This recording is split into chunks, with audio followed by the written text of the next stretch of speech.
So the green empt calculation is done, and the next lesson is to save, export, and run.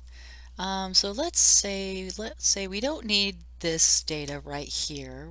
But we want to preserve these two. Let's right click and let's see, we'll remove these layers because we don't need those any longer.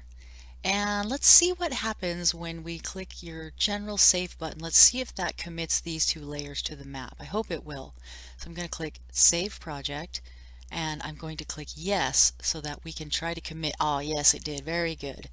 Okay, so it did put those scratch layers into the geo package, so now they're saved and safe so that you can carry them forward with your project.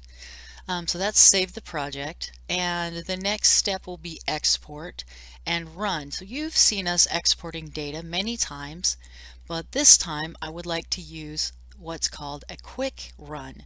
Now you can use a quick run so long as you don't have a storm drain. So if I click quick run, I already did an export there, so why don't I do a new folder, and let's just call this folder, well, let's do it this way. Let me delete that folder. We'll go back here and we'll do a new folder here called quick run.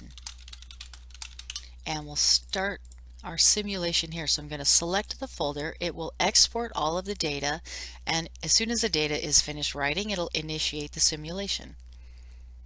And all we have to do is wait for the simulation to start, and we can see now our project has rainfall.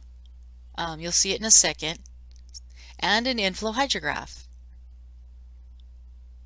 So I'm going to pause the video until we start to see a little bit of rainfall, and then I'll turn it back on. Okay, so you see now that the rainfall has gone up to, about 1/10 of an inch or thereabouts. You can start to see that we have water beginning to accumulate on the surface of our grid. And as the project runs, this uniform rainfall will start to route over land, down the streets, and across the water and across the surface of this project, and everything should be ending up over on this side in this area of the project. We'll go ahead and let this start or keep running, but we'll stop the video here and then we'll take a look at it before we start our next video.